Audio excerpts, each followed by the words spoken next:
Welcome back to the Wrong Advice Podcast. I'm your host, John Picciuto, and I'm very excited to have my only brother, Anthony Picciuto, on the podcast with us today. Ant, how you doing, buddy? I'm great. How are you? I'm doing wonderful. Very excited to have you on, obviously. Mm-hmm. Goes without saying. Why don't you go ahead and introduce yourself to the listeners? For those of you who don't know me, I'm Anthony Picciuto. I'm John's brother. Shared a room with John for 15 years or so. I don't know, 10? I mean, we didn't share a room. Oh, right. We shared a door. We shared a doorway and a bathroom, so sharing a bathroom is the same thing as sharing a room. But Definitely not. We didn't sleep in the same room. It's fortunate enough to get to learn a lot from him, and I'm a happily married father of 3, equity day trader, and that about sums it up. Equity day trader, what does that mean? That means I make money based on the movement of certain stocks on any given day. Oh, you're like one of those finance bros? I'm not a bro. Interesting. Sorry, I need to pause for a little sip of wine. Calm the nerves. I know one of us was nervous coming into today. So tell me about yourself. I mean, I know quite a bit, but tell the listeners a little bit about like how you got into being a tech bro or a finance bro, how you got married, how you got kids. Like, give me a little bit of a rundown of Anthony Picciuto, 2021, 32, almost 3 years old. No, I 4. am 33. I'm going to be 34. Yeah, shit. So, went to the same high school as you, West Essex, did what I had to do, went to a college that I wanted to go to, Penn State, had a good time there. We are terrible. We are. Yeah, football. the last few weeks have been rough. Studied finance there, kind of knew what I wanted to do, got my job at a Which school. was what? I always wanted to trade. I just didn't know. I always thought you had to go to an investment bank. I later learned that there are what's called proprietary trading firms where, it's kind of in-house money, in-house tech. Your job is basically to make money. You don't have to deal with clients and that kind of stuff, and that was right up my alley. So then I started doing that right out of school. And you knew in college that's what you wanted to do? Yeah, I had a brokerage account in college, and I tried trading and very small brokerage account in college. What did you trade in college? Like, give me an example. Tipco software, Sponge Tech. You remember Tipco. Sponge Tech? Sponge Tech, yeah, man. Penny They stocks. were. Stupid stuff. You learn a lot. Tipco is a Chinese company, right? No. Tipco is a software company. I don't think they're Chinese. Oh, okay. I made that up. They later got sold. But anyways, so I happened to know my now wife, Erin, when we were growing up. My best friend and her best friend were brother and sister. So we were around each other a lot. We never really started talking until she was a senior in high school and I was a freshman in college.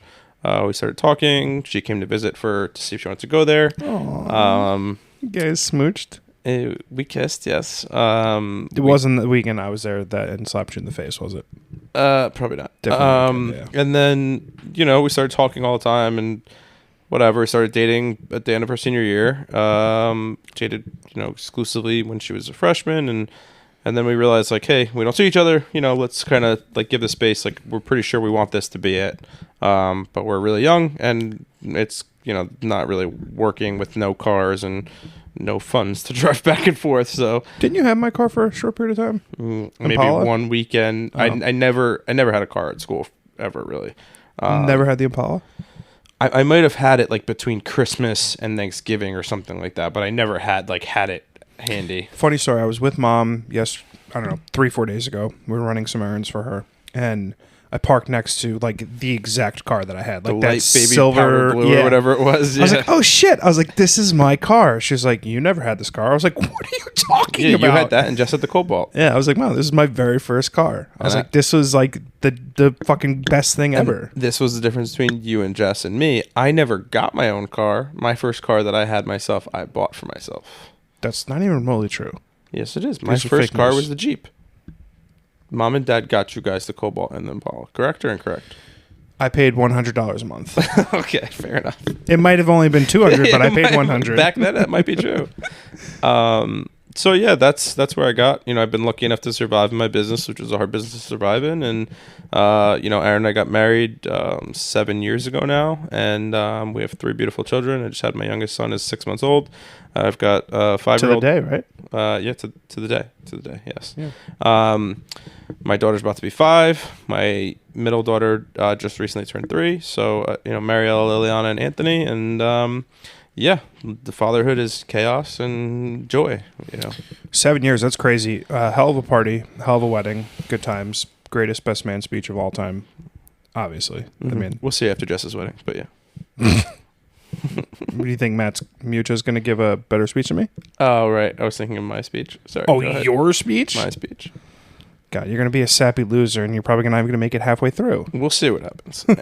Anyway, 7 years, very long time. You mentioned that you guys kind of started dating super young. How quickly into like talking, dating, etc. did you know that Aaron was like the one? Pretty early. I remember something that our father said to us, or to me at least, multiple times. Definitely wasn't us. Yeah, well, a couple times. You've probably heard him say this about mom. Like the first night he talked to her on the phone, he knew he wanted her to be the mother of his children. And I knew having a family was always my number one priority in life. Since like second grade. Yeah, that's always what I wanted. And when I met her and we started talking, and I realized her values and who she was, and how we balanced each other and that kind of stuff, and that happened fairly early. I would say within the first year. But you're very young. You're 19 years old. Yeah, that's the scary part at that point, when you're like, I want to run around and be drunk and stupid, and I don't want the stress at 19, and I don't want to resent her, for wanting the same thing, or for not having freedom when I'm young, and honestly, you're not with the person you want to be with. Mm-hmm. So, you could try to be noble, and some people do, and they stay together and whatever. But I think a lot of relationships that try to go through college like that, where you're apart and you're away and you don't see the other person, I think they flounder later on because of that. Because some people have trouble, they're thinking about what they're missing out. I didn't miss anything. You know what I mean? I never thought that I did, but I know I didn't. You know what I mean? Because we did that. I would say outside looking in, and just like from happenstance and experience, you are one of the only relationships that made it through college, like doing your own thing while you're apart and like together when you're together. I don't think anybody else had any success doing that. I think people have a hard time being radically honest. And sure. Just honest in general. Yeah, but so I think for the most part in our relationship, when we were apart and doing other things and whatever, we were completely open about it and very upfront, and it hurt. And we were upset, and there was a lot of hard times. Young. Yeah, no, exactly. But everything is like the end of the world. Exactly. So, those things were tough, but you learn from them and you choose. Like, love is a choice to grow with somebody for the rest of your life. That's what... I don't know if love is a choice. I think, like, relationships are a choice. When I say love, I think of, like, the love of marriage. Like, okay. I consider... like marriage to be something holy, not just because of church, but because of what you're pledging together. Mm-hmm. And like I knew that that's what I was pledging with her, because I wanted that from the beginning. So, we worked through it. When we have an issue, even to this day, we say, okay, what do we need to do now to fix this? You know, what can I do to be better? How can we communicate this better? Whatever.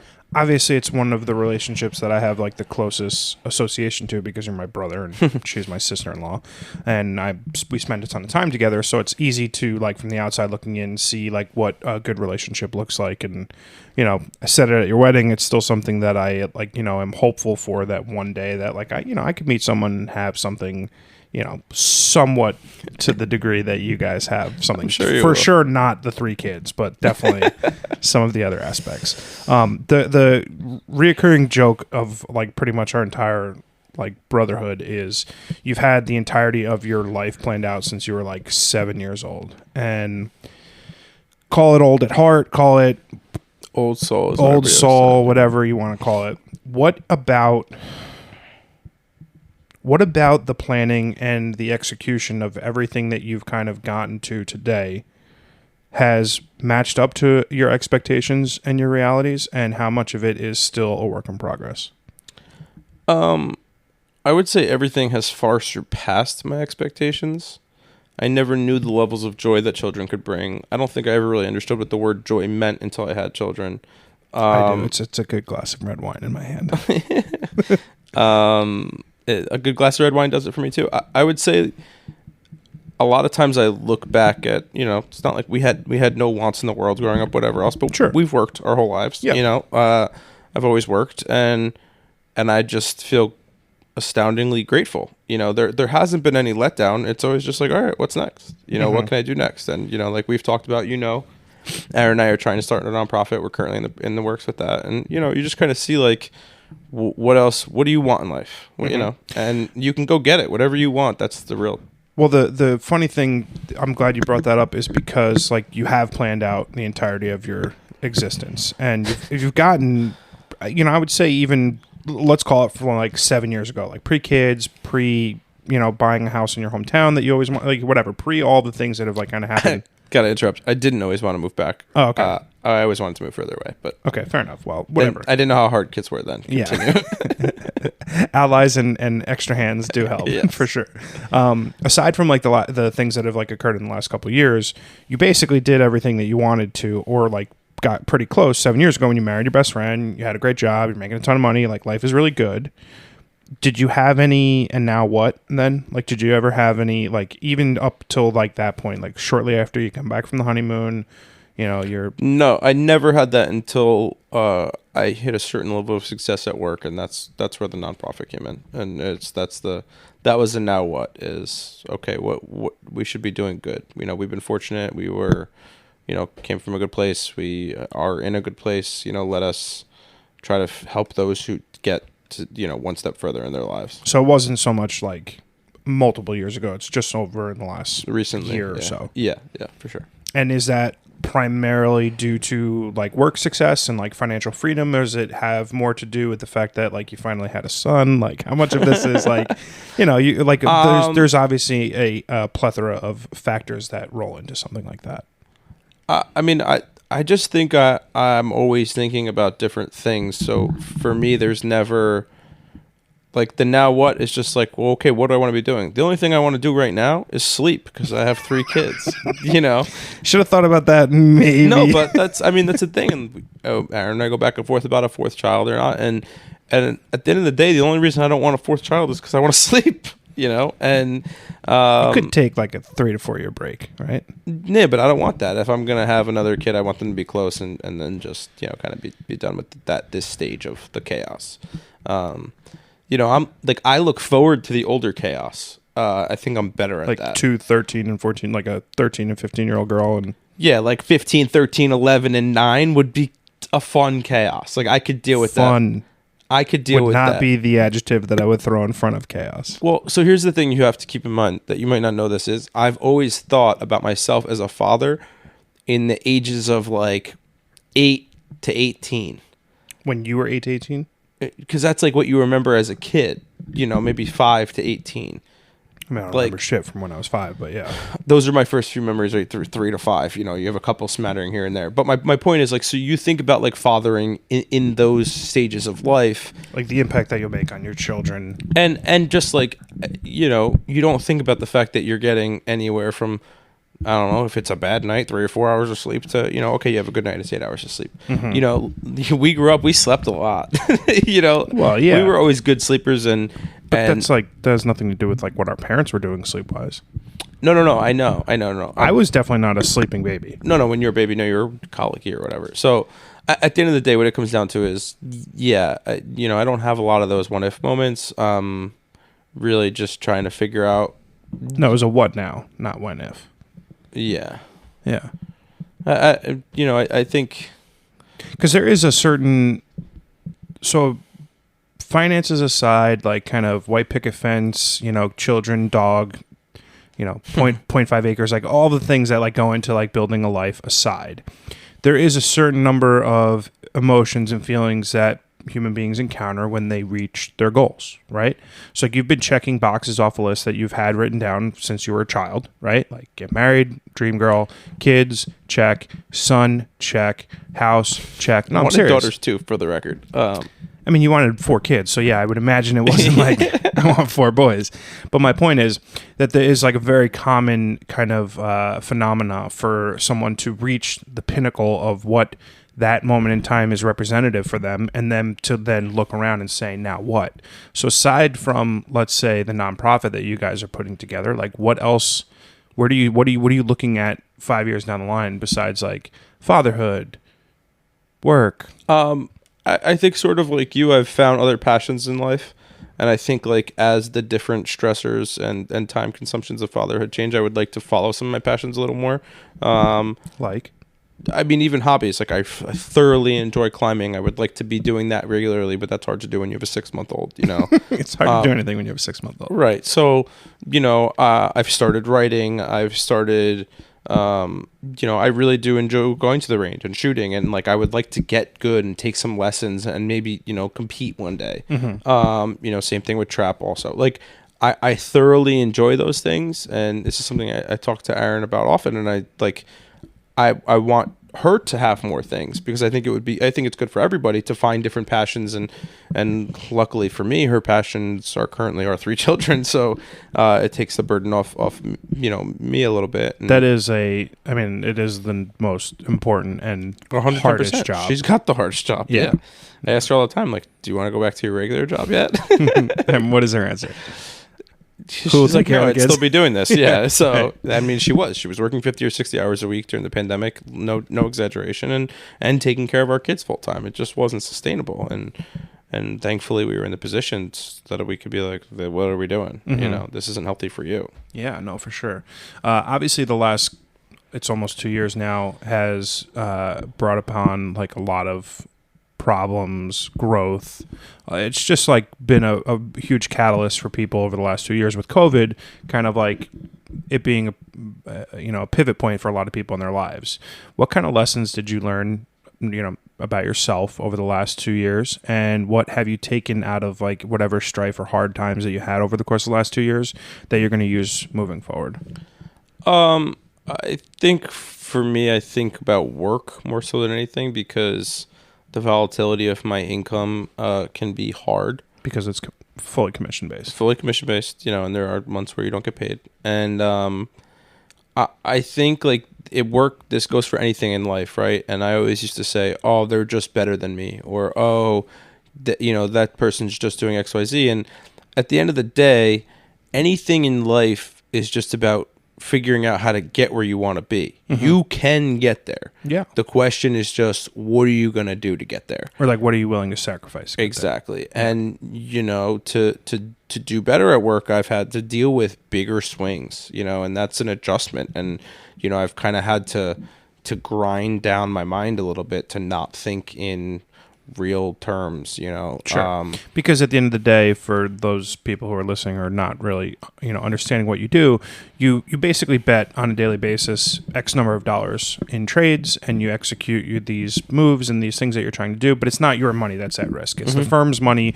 but whatever you make, you get a percentage of, and whatever you lose, then you need to make up. Yeah. So when you say like the stresses of it, it's like detaching yourself from the fact that it's like not actually your money. Right. Yeah. Or, you think about the amount of money you lost and that kind of stuff. But that doesn't really matter in the long run. You have to think in a probabilistic manner. Right. And, that carries over to the rest of life. How does like, your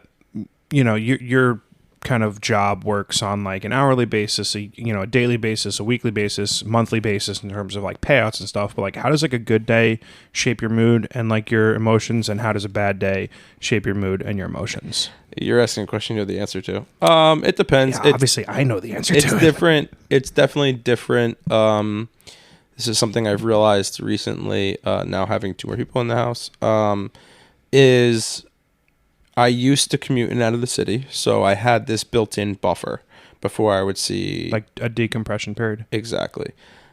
It's definitely easier to let my emotions get the best of me when I'm home, because I go from one form of chaos to another, and there's no buffer. There's no decompression. So, I started during the pandemic a lot of times, and over the summers, right at the close, I would go upstairs. When I was done working, I would go upstairs, I would get the dog, and I would go outside for 15 minutes and just get some fresh air. Sort of like a built-in meditation. Right. And just take a deep breath, and whether it was a good day and, or a bad day or whatever, and each relationship is different. It's easy with the kids to just like be silly and laugh off the day and forget about work. With adults, it's a little bit different. People ask you how you are. They could see it. They know, even though you're pretending to be happy, that they could see it. It's a little different. Yeah. So no, it's never fun to lose. It's definitely something that I don't think any trader, even the best, like enjoy losing money. there are days where it's like, whew, that was a good loss. That could have been a lot worse. And I do have those. It's easy to have that perspective. But when you mess something up, it doesn't matter if you made a little bit of money, but it was a big opportunity. You know, it carries over, and you try not to, but you know, you got to take the time and then decompress and figure out what works for you. I'm sure everybody's different, you know. I've often, you know, waxed poetic on the synergies and the similarities between your profession and like that of a professional athlete, right? Like probably baseball, because it's just the sheer volume is like kind of similar in terms of like at bats and blah blah. Like there's just like really strong like similarities between a baseball player and you and your job.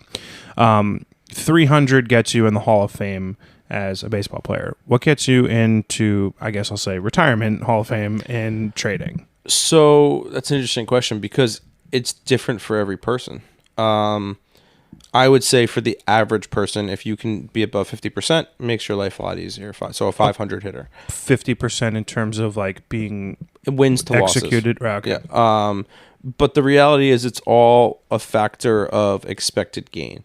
So there are some people who are only right 10% of the time, but they make so much more money that it doesn't matter. Mathematically speaking, expected value is just the percentage you're going to win. So say you win 10% of the time, but you make $1 million. Okay, that's $100,000 in positive outcome. But you only lose $1,000 90% of the time. That's minus 900. So that's an amazing trade. But if you're still only you're taking paper cut, and all of a sudden you have one win, and then next few times you try it, paper cut. There are people who trade like that. Everybody's different. I would say I'm more towards the 50, probably 60%. I haven't analyzed it in a few months, but I'd be very curious. Yeah, I mean, my positive days to negative days, I'm normally positive 60 to 75% of the time. Normally it's 1 day a week I'm negative. That's like my average probably for most of my career.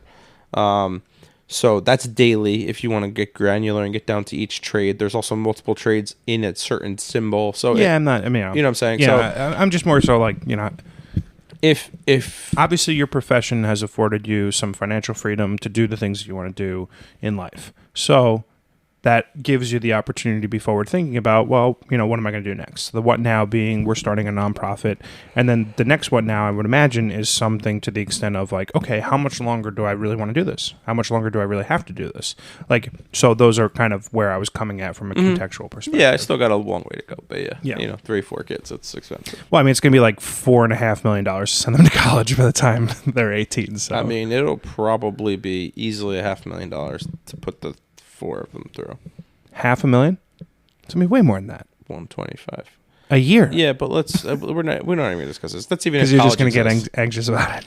No, I'm not gonna get anxious about it. I'm just gonna get annoyed that college is still gonna be a thing in 14 years. Yeah, it might not go be. on YouTube and there's a big solar storm tomorrow, so this very well could be the last podcast ever. It could be, and it'll be the best. I've been fortunate in that, like, I've always been super irrationally confident in like my looks, in the things that I'm doing, like just stupid, like dumb shit. Like I've always thought I was the best writer on the internet when I was writing. I think I'm the best photographer in the world when I'm taking pictures. I think I'm the best podcast host when I'm doing podcasts. These are just like some irrational confidence that I've got kind of ingrained in myself. Oftentimes I don't know why that is, right? Like you are a very good podcaster. I've told you that. Thank you. I joke a lot that I look in the mirror and I see a 6-pack and there's like about 20 pounds of fluff that are not really there. My question for you is, I have really no clear way to explain why I have this confidence in myself. Like, call it preordained gift from God that has allowed me to feel incredibly comfortable and blessed in my own skin. It hasn't always been this way, but it has like really developed itself in the last couple of years. How do you deal with confidence issues in yourself, whether it is in your performance as at work, whether it's in your duty as a father, and what gives you confidence? Oh, that's a very good question. Work-wise, I think I'm most confident when in a routine, when a routine gives me confidence, and just repeating the same thing over and over again. Trying. What do you mean? Like, like, okay, getting up, working out. Regiment. Right. I'm very regimented. Get up. You have a good workout. You feel good physically to start the day.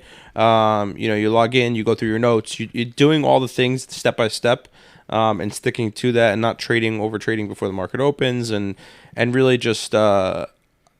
I will say like sticking to my plans at all times. I think that's when I'm most confident for work. Fatherhood's a crapshoot. Clusterfuck is what I was gonna say. Yeah, it's hard. I think Like how do you know when you're being a good father versus like when you're like failing? you don't. You don't. You won't know till like therapy rolls around at 12, 13 or like No, I think I know by how I hear they are so far in school and how they are when we're not around. I think the hardest thing to understand as a parent is that your child is always trying to push the boundaries because they're trying to learn. Sure. They're even it's not like a conscious thing. They're trying to learn what is acceptable, what is the right behavior, how they can get what they want. You know, they're trying to train you, so to speak, the same way you're trying to train them. So it's not that easy. But hearing that they actually behave very well when you're not there, that makes you more confident. I would say I don't think I'll ever be that confident until they're a little bit older. Like I said, that's when I think about myself. Like I'm confident in my fathering. Then I'm confident in putting them to bed. That's about the only thing. That's funny. Yeah, I find that interesting because, like, obviously we converse a lot. I like really love the psychological aspect of your job. I find it wildly interesting. I love diving into the nuances of like how your sleep, your diet, like all of these like extraneous circumstances factor into like your successes and failures. And I would imagine when you have a really shitty day where you just get blown up, lose a fuckload of money, that it's really, really detrimental to your psyche, right? Because it's like, you know, a baseball player, if you go up and you strike out 4 times in a row, the next day you go to the plate, you're gonna be like, well, I'm gonna fucking do this I don't again. want to strike out. Yeah, I mean that definitely does happen. Does it?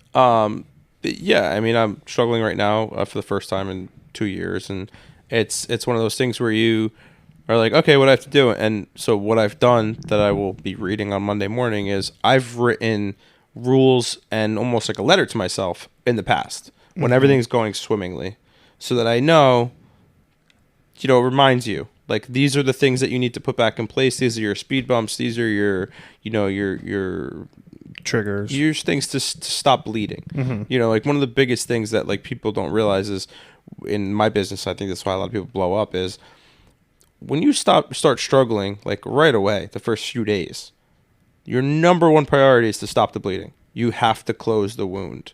And like a lot of guys is that as easy as stop trading, or is that as easy as like if you're trading 10,000 shares, go down to 1,000. It's the same thing, like to explain it in blackjack terms, is if you're on a heater and you started a $25 table and you're already up to betting $200, $500 a hand and you're winning and winning and winning. Been there. You lose 3 hands in a row or 2 hands in a row, go back to 25. And I think that's the important thing that, like, to me sometimes now, because thankfully I've had so much success, it takes a couple extra punches for me to go down, and sometimes that's to my detriment. But once I do, I'll get back into a routine starting next week, and I think that's part of it. Interesting. How much does like your overall success or failure factor into like your daily happiness? It depends on how big it is. So like, let's call it like a 0 to 10, like a 5-day win is like whatever the dollar figure is, like you're medium of the road, you had a successful day, and then like a -5 is like, So I think that for me, it really just like, how does it impact? It's not monetarily. It's just my performance, right? So I'm talking about how the performance affects your overall happiness mood, like on a day-to-day basis. Like how it's a long large will part you... of it. I mean, think about like if you were at a regular desk job, right, and your boss screamed and yelled at you all day, like it's going to ruin your day. Not my boss is not screaming and yelling at me, but I'm screaming and yelling at myself mentally. Yeah. So my question is, so like 4:30 rolls around, you have like a marginally shitty day. Could have been better. You lose a little bit of money, nothing to write home about. Are you dropping that at 4:30? Is this something that lingers on? Oh no, that's gone. Yeah, it's gone. That's gone. That's not. Is it easier to let drip away when you have like a successful day? It's the same. Yeah. It like any middle of the road day. Any average day at this point, it's just like, okay, cool, another day. That's my job. Did my job today. Gotcha. Like, I lost a little bit of money, but that was my job today. Like I made a little bit of money. That was my job today. It's like anything else. It's interesting. Yeah, I mean, obviously, you and I have like just dozens of these conversations on a weekly basis because I find it so wildly intriguing and interesting. Because it's not like you do a job that's like there's nothing special about what you do. You sit at a computer, you type some keys. You're not like curing brain cancer. You literally serve zero utility to society. Thank you. Hence the nonprofit organization, which is hopefully going to fill up that utility that you're not providing from a service perspective. But I do find it super interesting because like there's so much psychologically that goes into like your performance and all of that. When you like, let's say tomorrow your job is taken away from you, what are you doing with the rest of your life? Besides being a father, obviously. I mean, like for work. That was my first answer. For work, I think my other passion in finance is for young people and their retirements, and to get young people invested in the stock market and just explain to them why they should be diversified and how the stock markets are designed to go up, and like the things that they should be doing that are very basic. Because I think a lot of financial advising is quite frankly bullshit. And why do you think that, sorry to interrupt you, why do you think that like financial literacy is not something that is taught to people like in junior high and high school? I've always wanted to go back and teach it in junior high and high school. Yeah. That's been like my biggest thing is like, how do they not teach this when people are 16, 17, 18? Like we don't learn how to balance a checkbook. We don't learn how to budget. We don't learn how to like, credit cards and APRs and like things that are super important for you to know when you're 24 making $50,000 a year, but spending $75,000 Forget that, or kids that go to college with their first credit card and then they rack up credit card debt. So why is that? I don't know. I think it should be a part of school curriculum. I'm like a very huge proponent of that. I know that the mitochondria is the powerhouse of the cell, but I don't know. I mean, I'm gonna lie. I obviously know what an APR is, but I didn't know what an APR was until I was 25, or like whatever. Compounding is like the single most important financial thing to know in the world, and like they don't teach compounding. Yeah.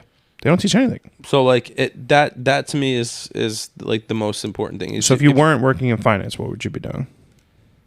Like any capacity, take money, management, money. I would probably teach. I would probably teach financial related stuff.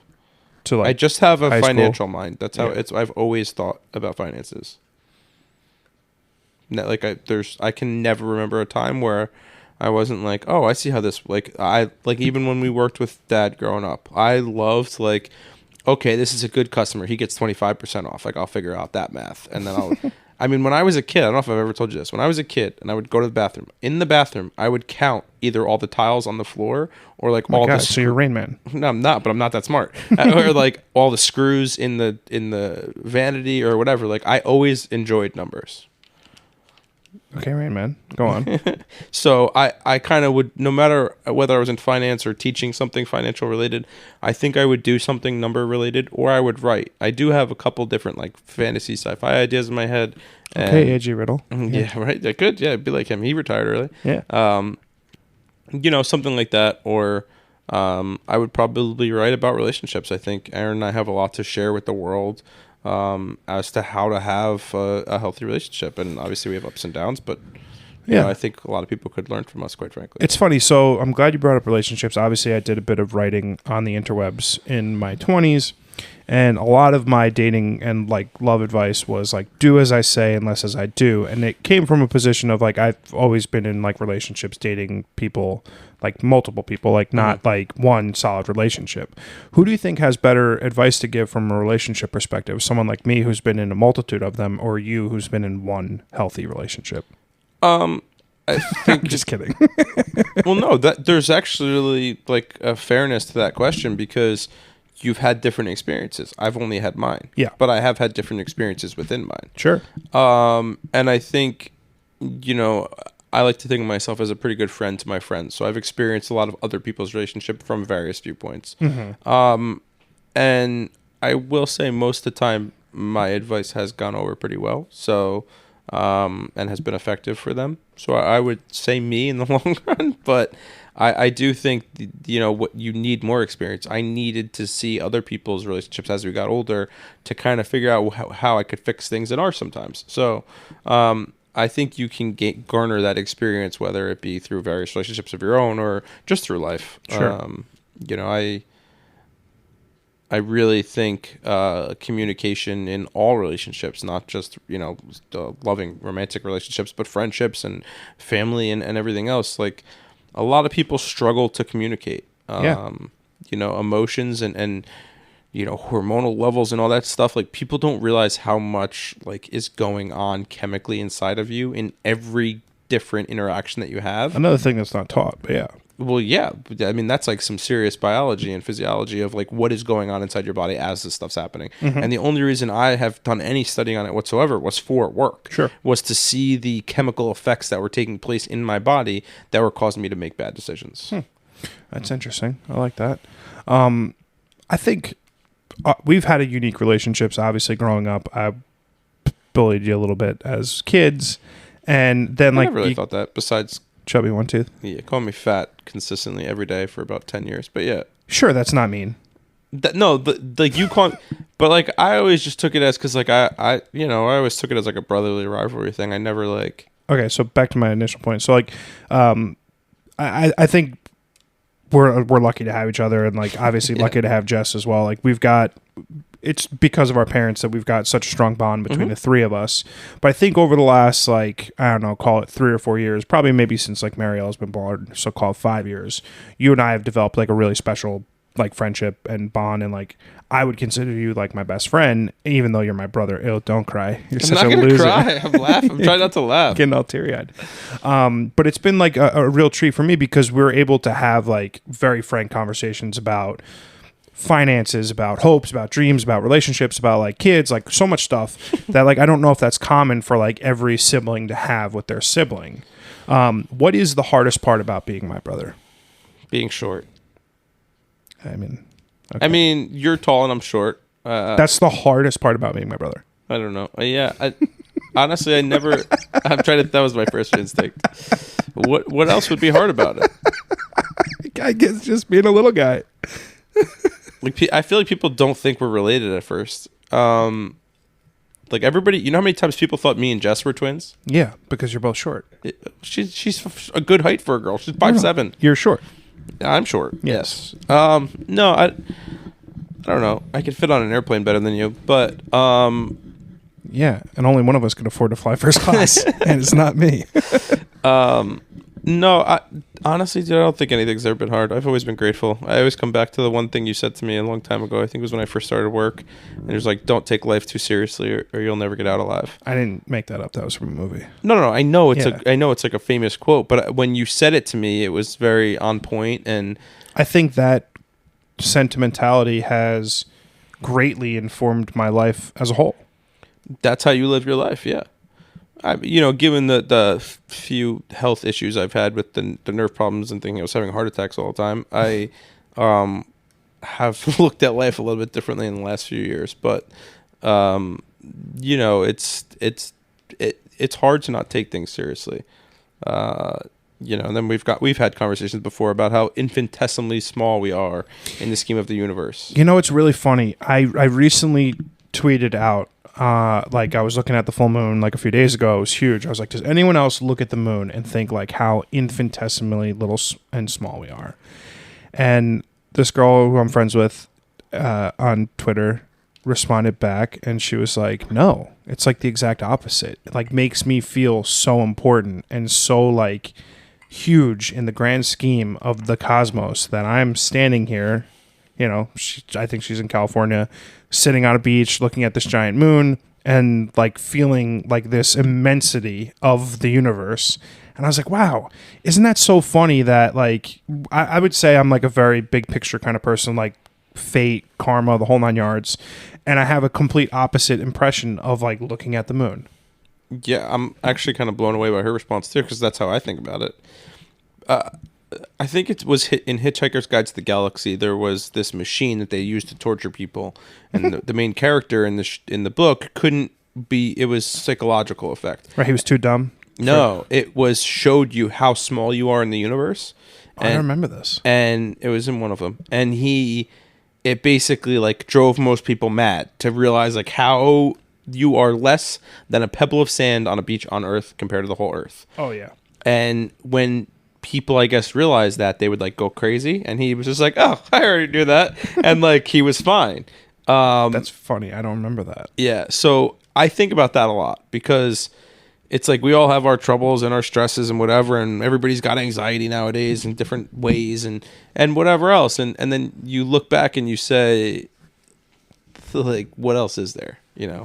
We've had discussions about the afterlife or a matrix or whatever else it might be, and with how small we are, it's like, are we really just an ant colony? Like it's hard to.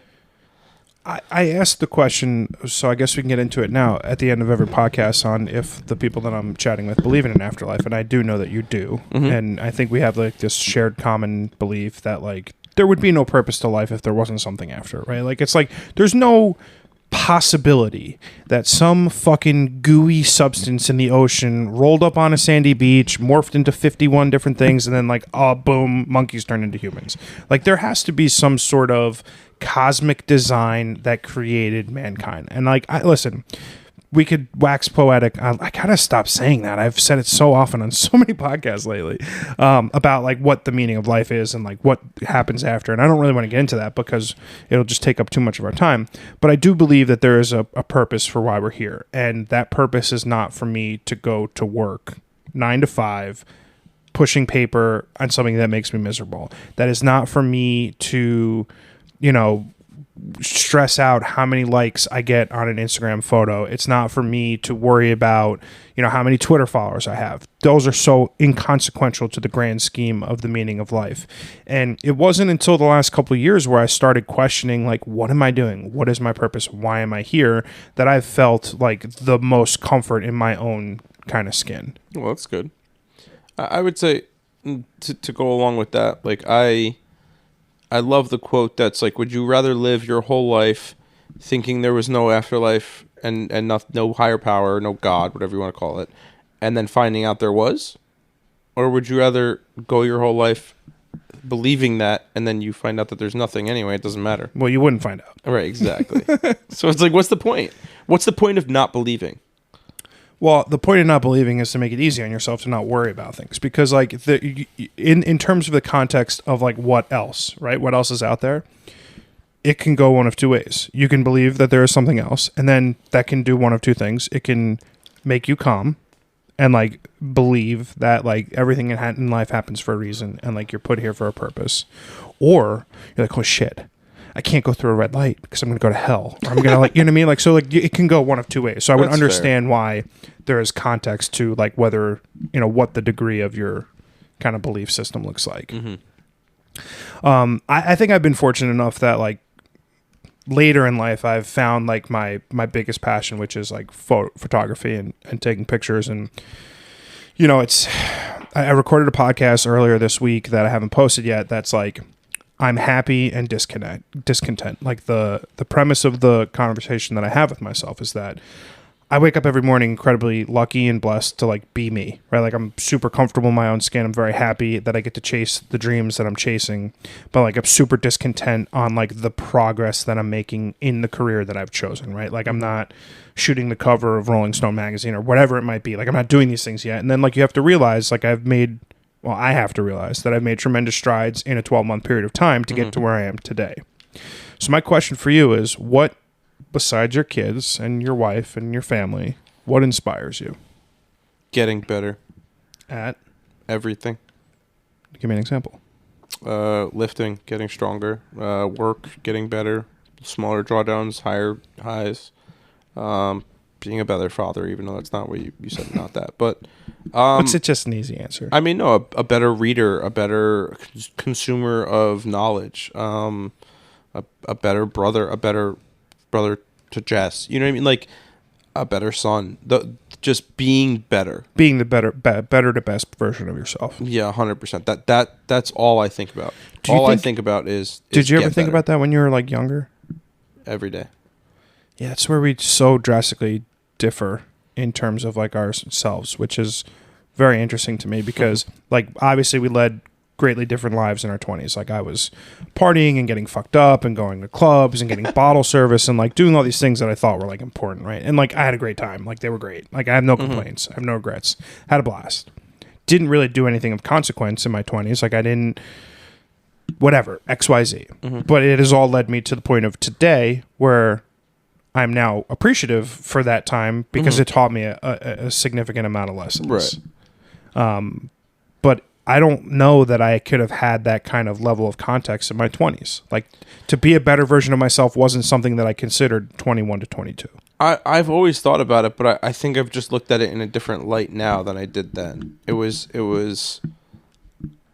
I think it was shallower when you're younger because you don't have the same depth of understanding of Meaning, of like, life. I want to look good in a bathing suit workout kind of thing versus, like, I want health. I want to be strong. Yeah. Sort of. I would say more so like when I say get better, I think about it from a mental aspect that is just deeper than like, yeah, I want to get a little bit stronger. I want to look a little bit better. It's just everything that comes with it. It's like responding correctly in different situations of life. Yeah, I mean, listen, like I was speaking with a woman yesterday on my podcast about how, like, I've recently started doing yoga and getting into meditation because, like, while Where do you do yoga? Yeah, right here. Oh, okay. Yeah, literally. You think I had her laughing too. I was like, you think I'm going to go fucking to a yoga studio and do yoga? Fuck no. I'm the least flexible person on the planet. I used to go all the time in Morristown. Hell no. I'm not doing that shit in public. That is sweat and uncomfortable and grunting alone, and only my neighbors are I used to do hot yoga and bring 2 beach towels because I would sweat so much it was like a river pouring off me. Exactly why I don't do it in public. That being said, in my 20s, I'd have been like, oh, look at this fucking loser trying to be like all zen and meditate and like blah, blah. And it has made such a marked difference in my day-to-day life. Like waking up every morning and doing a 10-minute like guided meditation, like for being thankful, being present, being accepting, being like all of these things that I never consciously thought about at a younger age has made tremendous impacts in my life. And I just think it's funny that like, I don't know if I could have learned that at 25. I like the one of the core questions that I try to get to the bottom of in these discussions in these podcasts are, could our younger selves have learned the lessons that we have been blessed to learn later in life? And it goes both ways. I seem to get back and forth between yes and no. I think one of the best things from your podcast with Dad was, I don't know if he said this to me afterwards, is that the problem is when you're younger, you don't even know the questions.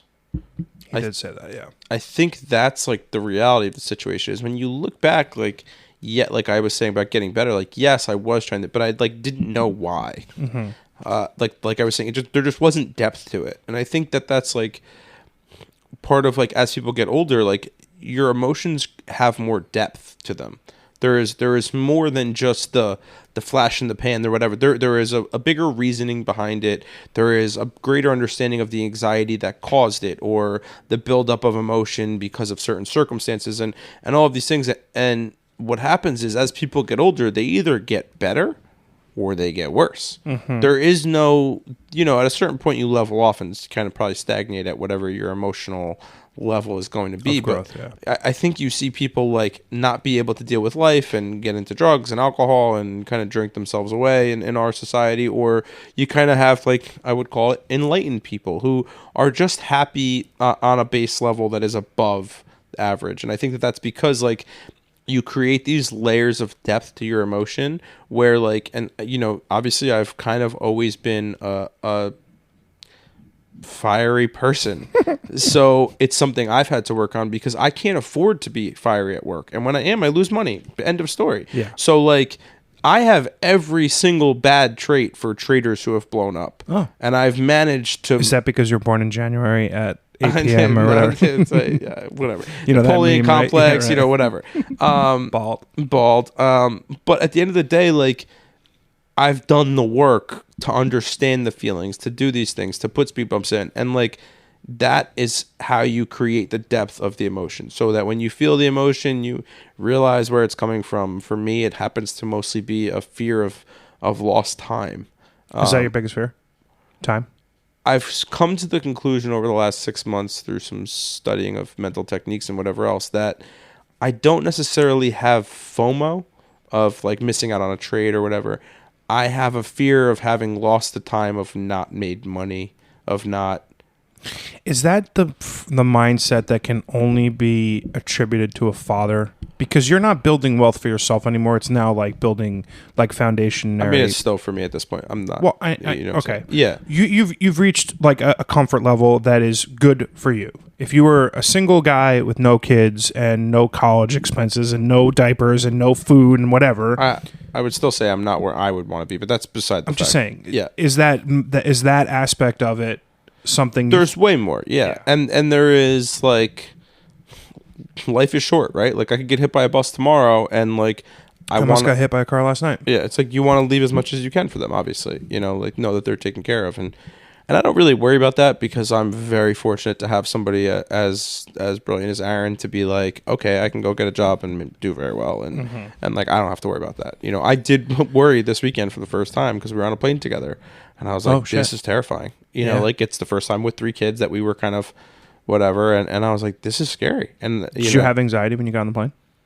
I would say like I think we had a bumpy takeoff or a bumpy landing. I can't remember. And I was like, all right, like it flashed through my mind, you know, like, oh well, thank God we have Jess, you know, like, take care of the kids and mom and Grandma Gail and but at the end of like the day, Jess. Ultimately, like I think that's where like we grew up in the most blessed environment possible with like the best family, right? Like I talk to a lot of people. I don't know how many people you talk to, but I talk to a lot of people who have varying degrees of family, right?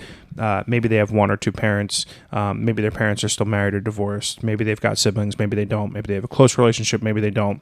But I think the bedrock of like the cheat card that I have in life is my family. Like no matter 100%. what, 5 years from now, I'm a drug addict under a bridge. Jesus. I know that like you guys would come get me. Like you would come help me. Like I know that like I have got that built-in safety net that I can go do copious amounts of drugs whenever I want. I'm just kidding, obviously. But my point ultimately being is that like that is the cheat card that I have. Like it gives me so much confidence to be able to go chase down the dreams that I have because I know I have people behind me who believe in me.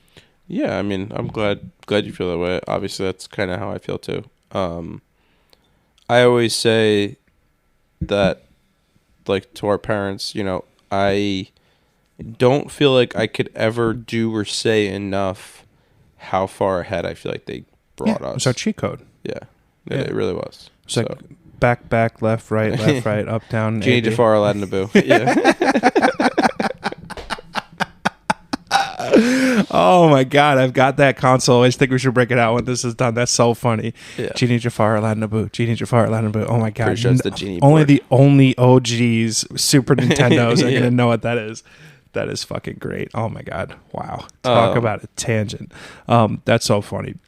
But yeah, I mean, not everybody has that. And the older you get, I think the more thankful you get for it because you see the effects of like where people got off the starting block, so to speak, and how much harder it made things for them. You know, in various aspects, I would say emotionally more than anything. Mm-hmm. Yeah. So I know you and I differ in terms of like financial success because like I've jumped off headfirst off of like the hamster wheel to like chase these passions that I have in life. I think my greatest fear would have been had I not taken the leap of faith that I've taken in the last 3-4 months to like kind of like fully jump into headfirst to like the things that I know are what I'm supposed to be doing versus like, okay, I need to go get a corporate America job and like have health insurance and like do all these things, right? I think my biggest fear in life would have been not taking this chance. And I think the greatest gift that I was ever given was getting fired in the middle of the pandemic and being able to drive around the country in my car and take a billion pictures and like just be like super capable of finding myself, right? Where do you find yourself in like your journey of life that you've kind of planned from such a young age? So like where do you see yourself to date and like where does it go from here? Smack dab in the middle of it was the thought that went through my mind when you said that, in the middle of kind of my journey. But what's scary about that is I'm only 33, so I'm hoping to live past 66. It's not like not how it works some chapters can be longer than the other ones. That's true. That's fair. Okay. That's a good way of looking at it.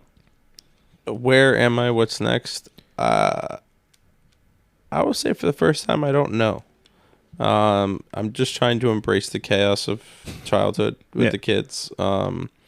Enjoy the moments I can. We were at the football game tonight, and Liliana was like throwing herself out of my arms, and I just started laughing. I'm like, if I dropped you, you're going to fall down the bleachers. And I was just laughing. I was like, people are probably looking at us, and I'm like, I'm sure some dads are like, oh, that poor dad, and other dad, and some people are like, that's hilarious. And you're just like thinking, kind of like third person, and I'm, just enjoying those moments. That's where I am, is trying to laugh at the chaos. And Mariella fell off the bleachers at one point because she tried to stand. Like just the little things like that's where I am. Just taking time to smell the roses.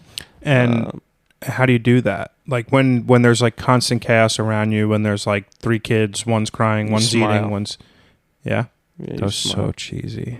That's what I do. That's my new thing. Yeah. Well, that there is like actual scientific data. Okay. That's why I do things. Yeah. Okay. That's why I do everything. Yeah. No. Patrick Bateman over here. Yeah, I've started trying to smile before I come upstairs after a bad day. That's where I'm at. I think, for me, it's especially with our parents, we've been very blessed, and obviously our father's had some health issues, and try to be frustrated less and be thankful more. That's where I am. Yeah. I find when you come from a place of thankfulness, like irregardless of everything, like life is just a lot easier. Like I'm just thankful to wake up every day, because I think like, I could have a brain aneurysm. I could die tomorrow. I could not wake up. Like our friend's husband just had a TIA. What's a TIA? Like a mini stroke. Oh Jesus. Yeah. Wow. Horrible. Anyways, like so I have those reminders daily, and I think the place I come from most of the time now is gratitude. A lot of gratitude. Yeah. Like I get pissed, I get upset. I'm human. Like I I see of the emotion. Anthony has his notification silenced a lot when I go to text you. So is that real? Yeah. What do you mean? How do you know on that? Your phone? Never mind. We'll get into that later. Does it actually show you that? Yeah. Oh, I didn't know that. Yeah.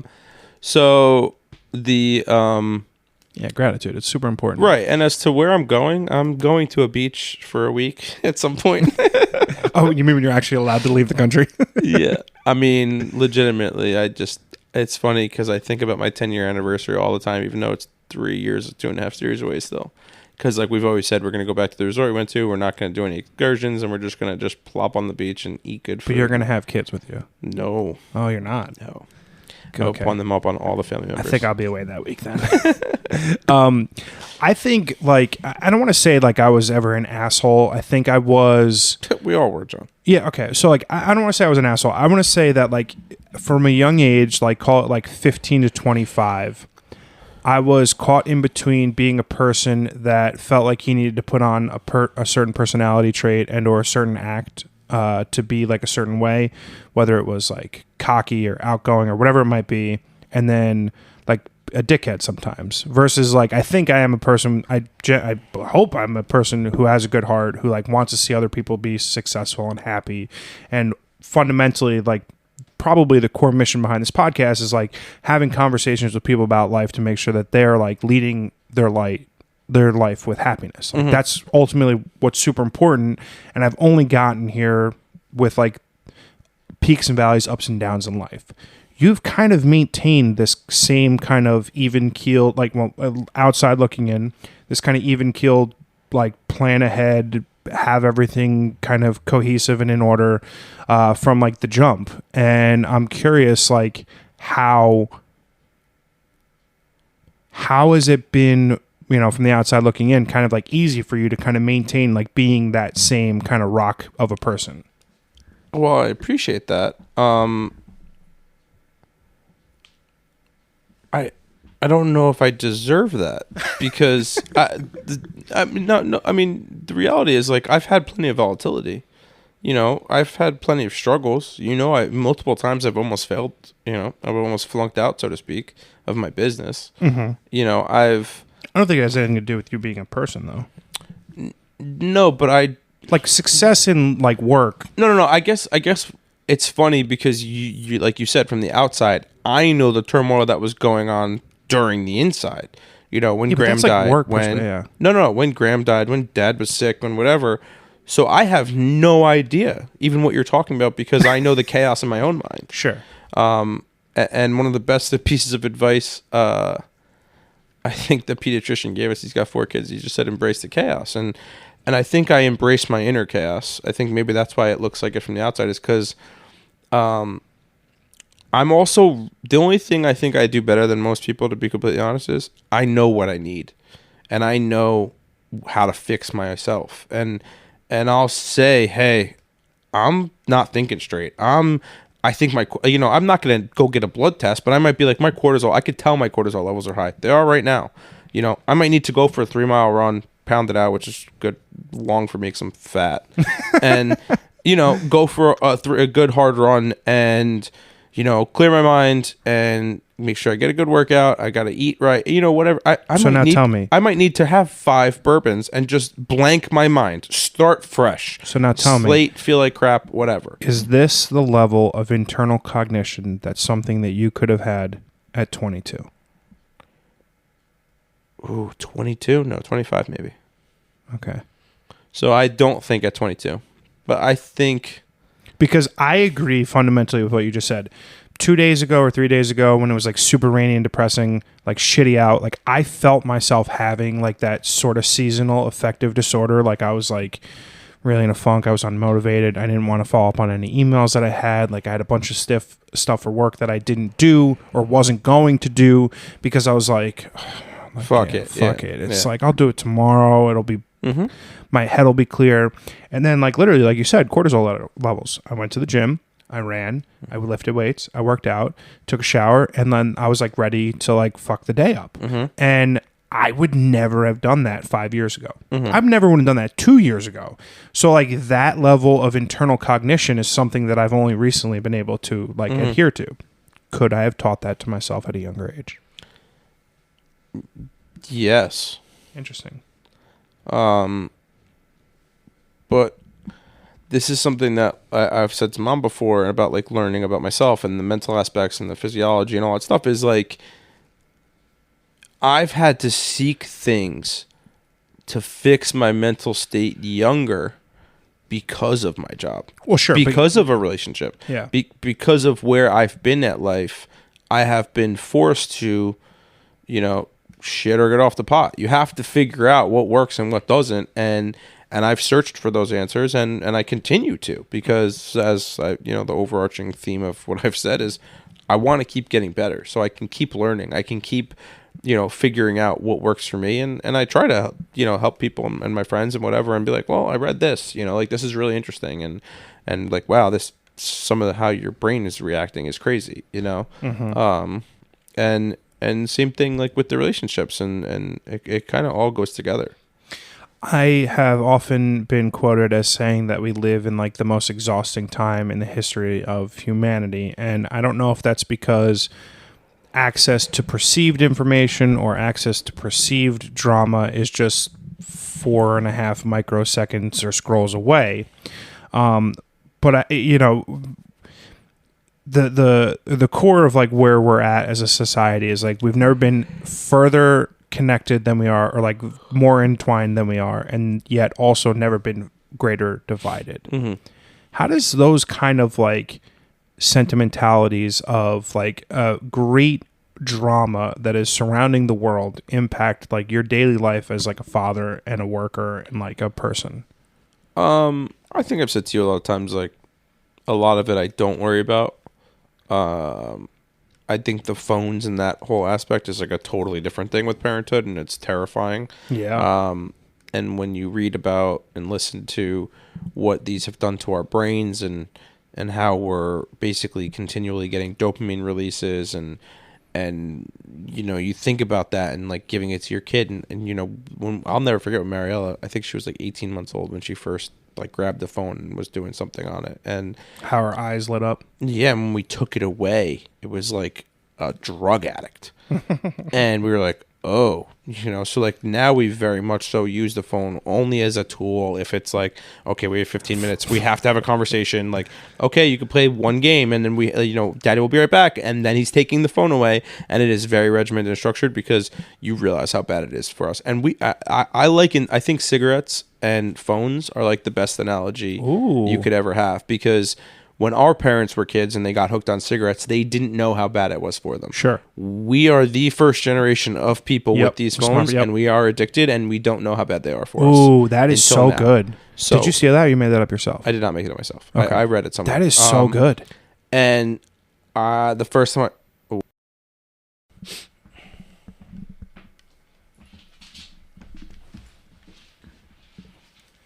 Yeah, so I'm obviously a huge fan of that analogy of like cigarettes to social media to phones. Like, that's wildly interesting. Yeah, so I think in the long run, that's kind of how we're going to look at this stuff. But I'm definitely trying to figure out ways to put my phone down more. But I feel like that kind of coincides with work. So I feel like it's easier to put my phone down and leave it somewhere when I'm not working. So I'm not like checking something to make sure I shouldn't be at my desk, or, make sure I got closed out of something if I walked away. Those kind of things. I definitely don't think that dopamine release is good for the old brain. Oh, yeah, for sure not.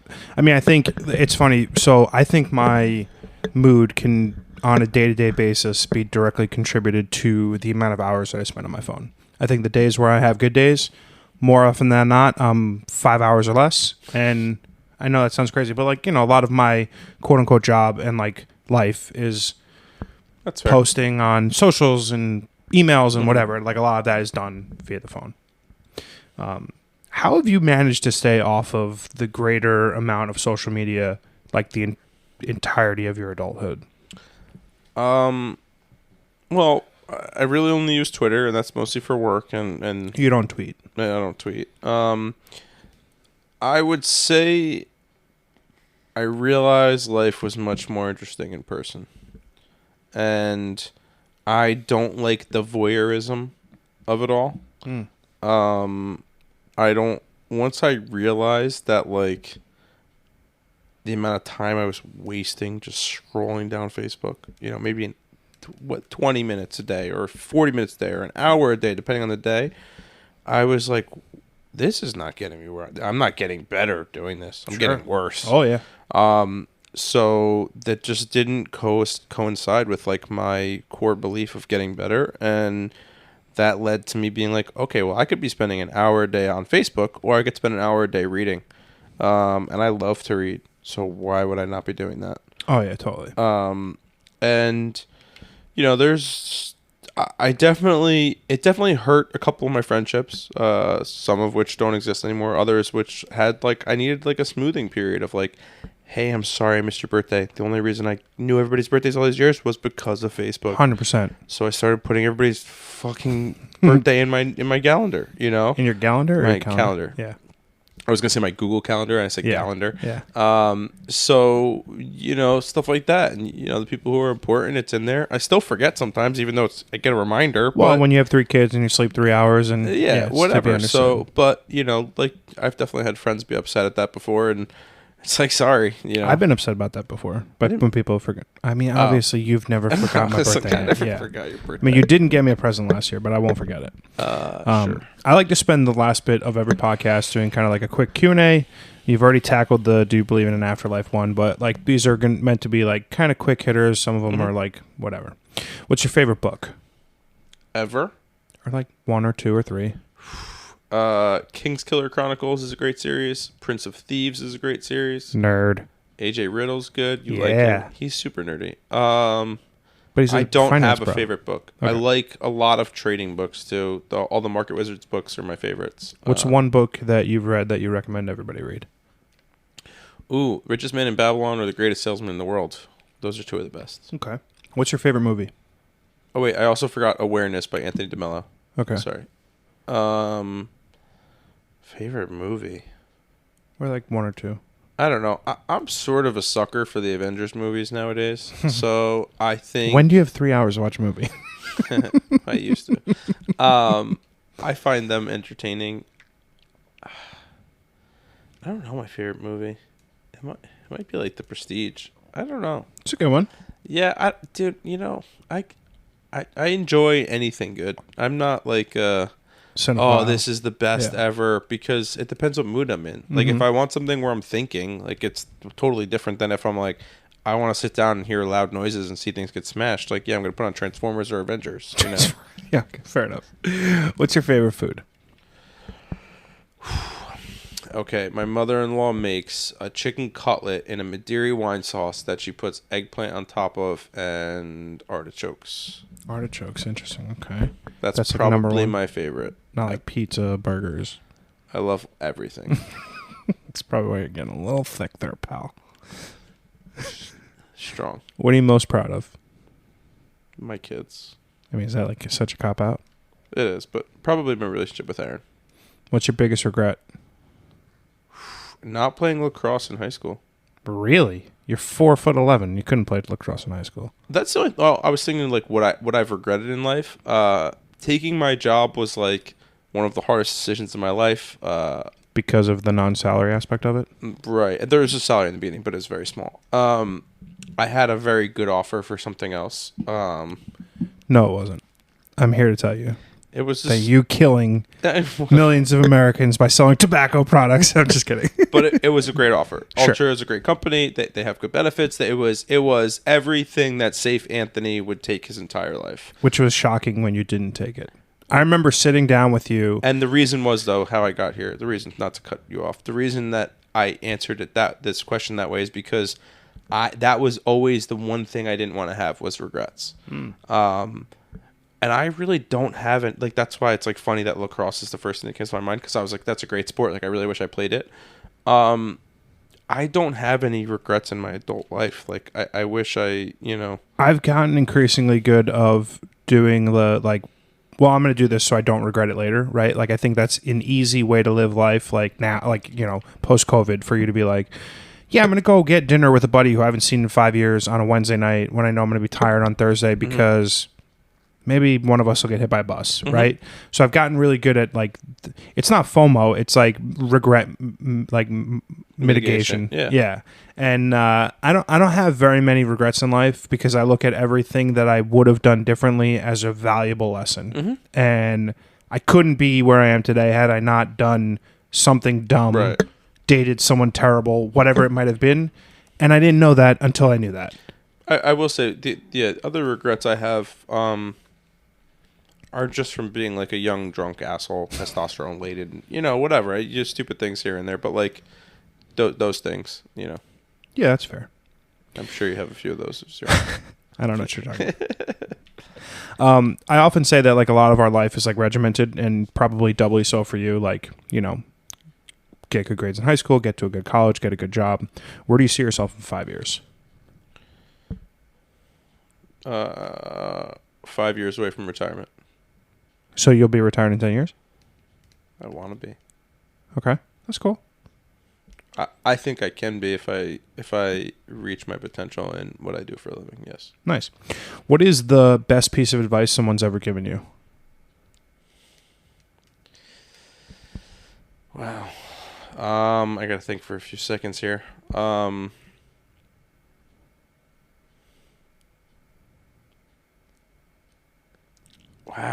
That's a hard question. One of the best pieces of advice I've ever really gotten was when you told me to not take life too seriously. So that's one of them. I'm patting myself on the back for that yeah, one. that's definitely one of them. I mean, like, at my core, I've lived the majority of my life that way, probably to my detriment at times. However, I think it is a supremely healthy way to live because at the end of the day, like, you're one brain aneurysm or cancer diagnosis away from it all being gone. Yeah. I will say the other thing, the best advice that Dad ever gave us is that there's no such thing as can't.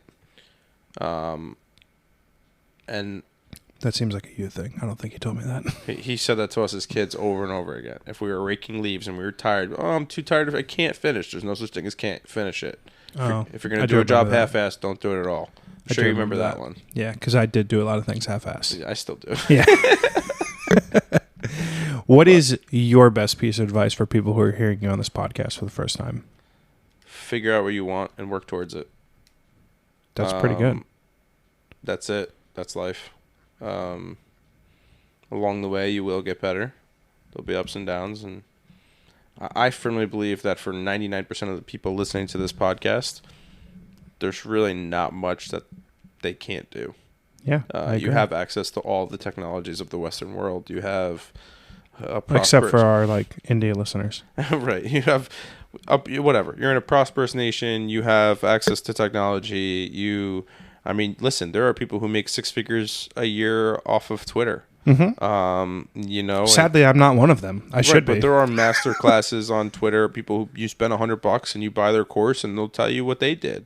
Mm-hmm. It's not that complicated, and then you figure out how to do it what works for you. And these are all different people. There are people that do it for, life experience things. There's people that do it for fitness. People do it for all different kinds of stuff. I follow a guy, this older guy, who does stuff, and it's like all scientific studies that he like aggregates and whatever, and he's made a killing.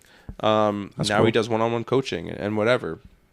So yeah, that's figure out what you want. There's so many things you can do. Mm-hmm. I think about this all the time. It's like, well, what else do I want? You say, like, what's next? I don't know. What's what now? I'm excited for what else I will do. Merch in to life, drop soon. Yeah, what'd you say? Merch dropping soon. Yeah, from what now? Yeah. So then you figure it out from there. Nice. My last question is, what is one recommendation that you have for the listeners for something that you have consumed lately? Could be a book that you read, a movie, a TV show, a podcast, just something that you've consumed lately that you think everyone should check out. I mean, if you want to be happy, watch Ted Lasso. Oh my God, fucking obviously. I don't know what else. That's like the biggest thing I think I've watched lately. That I was like, this is just so great. I don't understand any human being on planet Earth who doesn't watch Ted Lasso, or if there are any people out there who don't like it. Yeah, I mean, and if you don't like it and you watch a few episodes, you're like, okay, it's not for me. Like, I understand if not your type of humor, but like, it just makes you happy. Yeah, there's no context for Ted Lasso not being a good thing in your life. Yeah, I think that's probably it. My recommendation is a show on HBO Max called Love Life. The first season is centered around Anna Kendrick and like kind of her dating life to married life to divorce life to then finding her second love. Oh, it's real. It's a real show. It's a show. No, it's not. She's the main character. Yeah. Oh, okay. No, very much not a documentary.